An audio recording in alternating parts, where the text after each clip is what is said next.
rate cuts. Lots of stuff going on today with the daily financial news. But first, let me remind you, if you are part of the awesome One Rental at a Time school community, you have the honor and privilege to perhaps speak with Henry Washington today at 9 a.m. Pacific.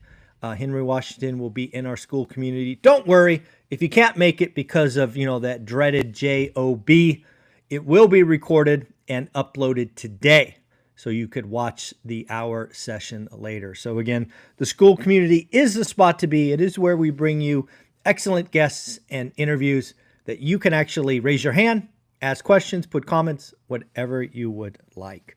Folks, let's talk about rent control. If you go back on this channel, probably a year and a half, one of the things that we talked about as a last-ditch effort that politicians would make is something called price fixing. Yes, folks, when the oil embargo happened, when you saw inflation take off in the late 70s and 80s, it was not uncommon for the politicians to adopt price fixing. As an economist, we studied that era a lot. And one of the things you very quickly understand is that is not a good idea. What often happens in a price fixing environment is you get less capital improvements. You start to bleed the asset. You also get no new entrants, aka no supply, no competition. And it ultimately ends in a disaster. It doesn't matter if it's rent or gas or chicken or whatever. Price fixing doesn't work. It feels good in the moment. It allows politicians to whisper in your ear that they care. They don't care. They know this stuff doesn't work. In fact, there was an economist who passed in 2020. I want to make sure I get his name right. Assar Lindbeck. He was a Swedish economist and known socialist.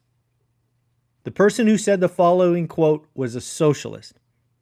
This is what he has to say about rent control. Quote, rent control appears to be the most effective technique presently known to destroy a city outside of bombing it. So, if you are clapping your hands for rent control, let me tell you this much. Well, first off, I believe rent control pushed by the federal government is unconstitutional. B, I don't think there is the votes in the Senate or the House. So I think this is a lot to do about nothing. It is another attempt at buying votes like canceling student debt was last time. Do we not remember that 4 years ago? There was promises of student debt to get votes, and now there's talk of rent control. Are we shocked by this? I am not shocked by this. But let's talk about it from an economic perspective. If you watch this channel, you know 100% that we have a supply problem. We do not have a demand problem. We have a supply problem. And what does rent control do? Does rent control create supply? I don't think it takes a fifth grader to know that rent control does not create supply. In fact, rent control might do the exact opposite. Not only will you not get more development, aka more units, you might see units that were in rental supply get taken off the market. So rent control can not only reduce new supply, it might and could and probably would over time remove inventory. But what you can be guaranteed, and you can go look at history all you would like, is when you control rent in an inflationary environment where insurance and taxes and supplies and all of these other things go up, every landlord or many landlords would be forced to cut back, to put on Band-Aids, to stop capital investments. It's not a charity. It's not a charity. And ultimately what would happen, I believe, is if it passed, and I don't think it will, but if it does, people will sell and move on. So again, pretty crazy to think about. It discourages development. It discourages new supply. It's, again, socialist Assar Lindbeck. Rent control appears to be the most effective technique presently known to destroy a city outside of bombing it. I don't think you need any more insights. All right, let's talk about the Fed Watch tool. I saw it this morning. Folks, I am probably wrong. The Fed Watch tool has a 100% chance of a September rate cut. I'm going to stand here on this very lonely rock and say I think that tool is ahead of itself. I think there is plenty of data between now and then that could go the wrong way and force them to move to November. But again, the powers that be are talking September. In fact, I don't know if you saw this, but there was a summary, I think it was by Bloomberg, it might have been somebody else, that talked about the big banks, the top 11 or 12 banks' expectations for the Fed cuts. And more than a few, let's see if I wrote it down. Yeah, there were lots of calls for 50 basis points. We're not talking 25 basis points anymore in September. We got the Fed Watch tool and the experts getting greedy. They're getting greedy and looking for a 50 basis point cut in September.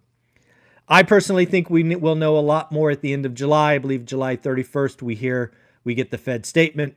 We get Jerome Powell in front of a microphone and ask all kinds of questions. But yes, it appears that the powers that be are saying a rate cut is a near certainty. In fact, some are calling for 50, and a few, get this, a few are calling for a 75 basis point cut. Yeah, I think the big banks are getting ahead of itself. But hey, let me know. What do you think? Put the comments below. Do you think the Fed cuts 50 or 75 basis points in September? I'm just curious. Yes or no? Let me know below. We got some updates from some Fed presidents. Here's one from Austin Goolsbee. Rate cuts are warranted. We set our current rates when inflation was over 4. It's now about 2.5. So again, what Austin Goolsbee is saying is, you know what? We got 150 basis points we could cut and be as restrictive as before. That is a clear shot across the bow that rate cuts are coming, and they might be large, right? Large meaning more than 25 basis points. Goldman Sachs sees lots of rationale for a July rate cut. Folks, we got people calling for a July rate cut, a big rate cut. Why wait? Goldman says, why wait 7 weeks? That seems very premature. A July rate cut? Wow. But hey, there we go. All right, folks, we did get some important economic information this morning, or economic data. We got retail sales.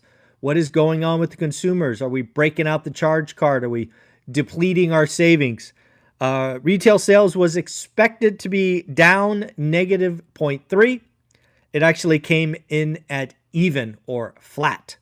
Ex-autos, retail sales, ex-autos was expected to be up 0.1. It was in fact up 0.4. So again, folks, looks like the consumers are still spending. Again, these numbers, if you adjust for inflation, likely not nearly as strong. But again, retail sales better than expected. And frankly, not negative, right? The consumer still spending. Pretty interesting to look at. Altos Research came out with their weekly data. They were very clear to highlight that it was July, 4th of July data, so it's kind of messy. They did highlight that active inventory actually went down. Again, I believe it's true to say that active inventory all year, week on week, 27 weeks, 28 weeks, was gaining. Last week was the first week that inventory went down fractionally. There is a lot of talk that that will be some makeup next week, but we shall see. But yeah, active inventory, 652,000, down week on week, but up 38% from last year. New listings, down 68,000 new listings, down 6% from last week. Again, buyers taking the force, or sellers taking the opportunity to not list 4th of July. Now, what we have seen is some meaningful drops in interest rates. Interest rates went from seemingly over 7 to under 6.9. You know that I think the psychological barrier is 6.7. Yes, 6.7, I think, is where buyers wake up and go, what's going on? Where's the marginal demand? I also still believe that this will be the slowest period of my adult life. We could crack below 3.88 million existing home sales because I think the consumers are like, hey, it's just too hard. It's too noisy, too much risk, too many things going on. So we need to think what's going on. Folks, we just went over 103 folks watching. Thank you very much. You all are amazing.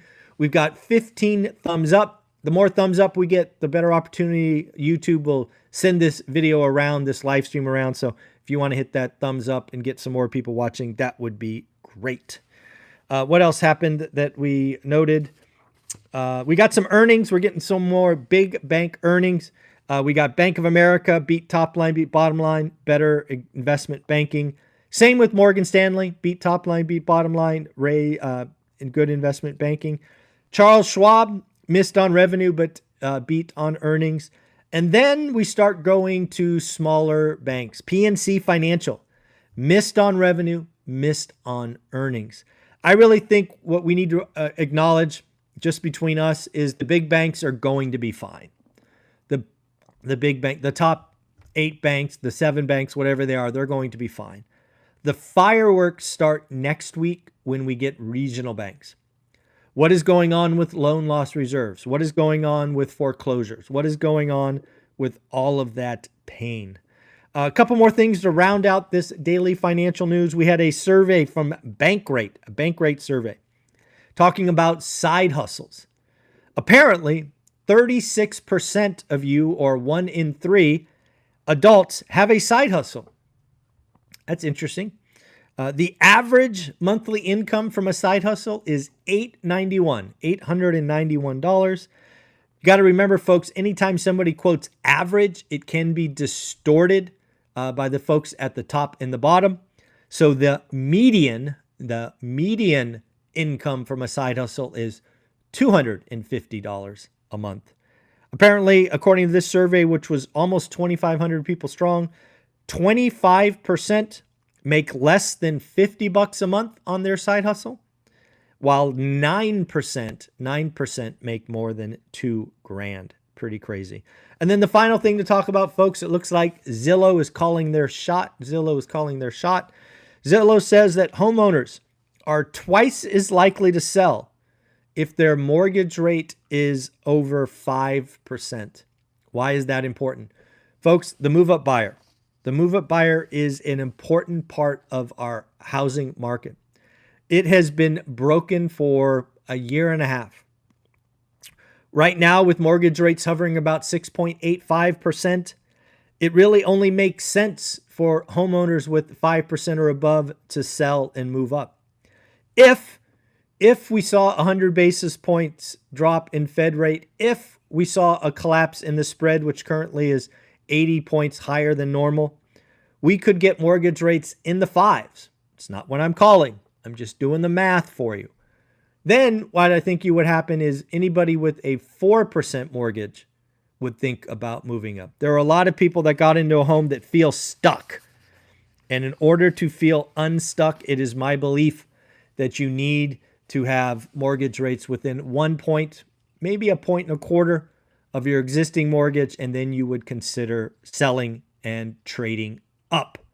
All right, folks, you are amazing. Remember, if you are a part of school at 9 o'clock or about an hour and a half from now, you'll get the opportunity to speak with Henry Washington.